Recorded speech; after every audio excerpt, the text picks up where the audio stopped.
Is there anything in life more satisfying than that feeling when you're playing brilliantly? Hold on, I gotta get high. Phenomenal. Very oftentimes I am doing full bathroom renovations and/or I'm doing showers.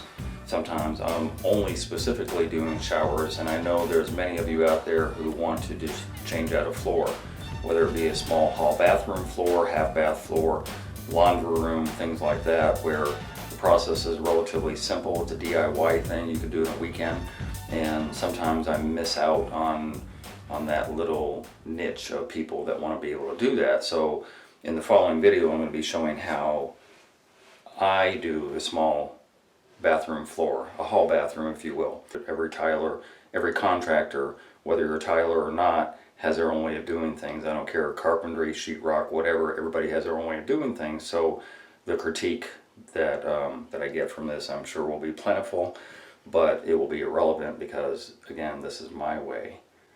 So I'm going to show you the simplest way that I know how to do hall bathroom floor.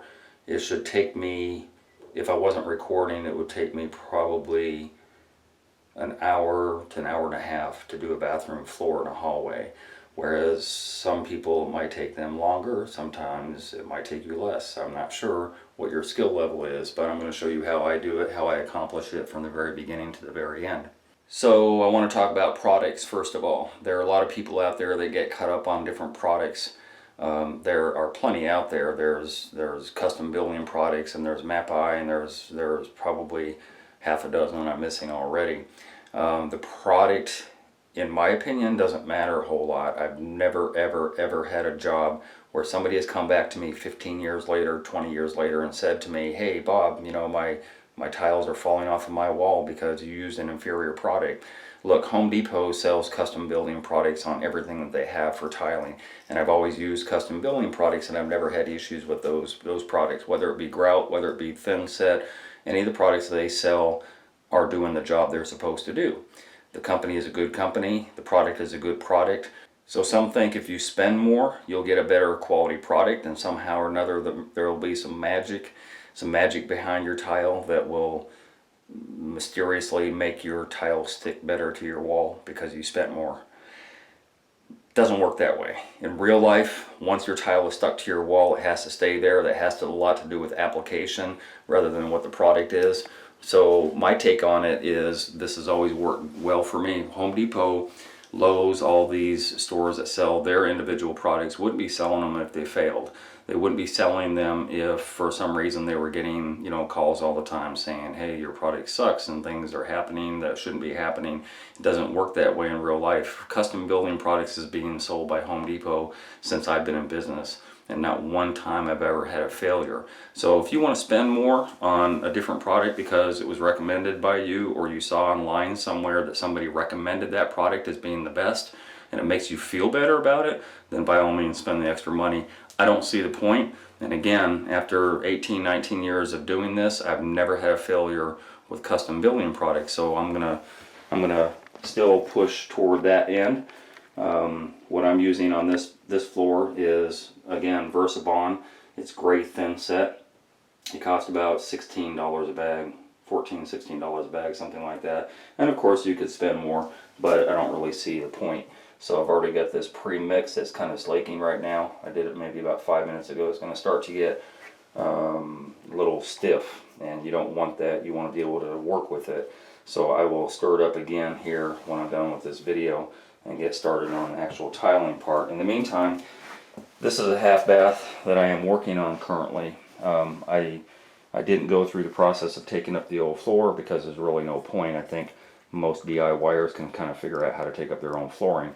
The old flooring that was here happened to be in linoleum, so it was relatively easy to take up in different sections. You know, it rips off of the plywood that's underneath it. If you had tile here, different story. You probably got Durarock or something close to that under there, and then you have to get all that Durarock and everything and get your floor leveled and straight again. This one has already been Durarocked. It is already prepped and ready to go, and the toilet's been taken out and all that stuff. Again, I'm not showing that process. This is mainly just a how-to DIY type of thing for tiling your own floor. At the very entrance there was a carpet transition strip. I took that strip off, and later on the carpet guy will come in and do his thing, what's called a V-bar, and make that carpet go up against my transition strip, which I'm sitting in here. These are aluminum, they're Schluter strips, and they're aluminum. And so, you know, you kind of pick the color that you want. They come in about 4 different colors. And they go from the door, this is the door jamb, this is the door stop. So these Schluter strips should actually stop where the stop is at. When you close the door, you don't want to see the strip. And when you close the door, you don't want to see the strip on the other side. And so that's where it needs to butt up against. So when you're going to do a job like that, whatever transition strip you're using, whether it be marble, whether it be one of these Schluter, you know, the only exception to that would be, say, a wood transition strip, where most of those will overlap on the tile, and then it doesn't really matter. This is an elongated stagger type pattern that I'm doing with this 6x36, what some would call a large format tile. It's a bit of a misnomer as far as being a large format would be usually 16 by 16, 18 by 18, 20 by 20, something like that. However, because these are longer tile than normal, and a lot of details go into that, I'm going to be using a 1/4 inch by 1/4 inch trowel. So that's the trowel I'll be using to set this with. And I need a tape measure, and I need a pencil, and I need one of these little blades, and that's basically the tools that I'll be using in order to set this with. These are going to be staggered tile, and when you have these elongated rectangular type of tile, the rule of thumb is that you want to set these in thirds. The reason is because when these tile are actually fired, they don't always come out exactly the same. So what you will see,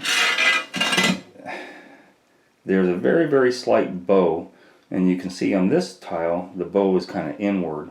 So if you tried to do these, especially on this 36, 24 is bad enough, but on a 36, if you try to do these in half, you're going to end up with lippage. And the lippage is going to be pretty profound on some of these edges if you tried, especially with this longer tile.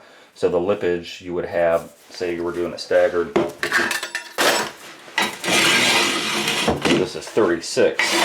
So if you want about half that distance, which most people want to do, this is kind of a long run. This is 1.5 feet of run here that inevitably you're going to have just like that. I mean, it's not setting flat on the floor, but once you start tiling it, they won't match up exactly. So the rule of thumb on an elongated tile like this is you do it in thirds. The way I had it before would be about 12 inches off of the back there, which would give you 2 feet here, but then the next tile is going to be 12 inches at the very beginning. So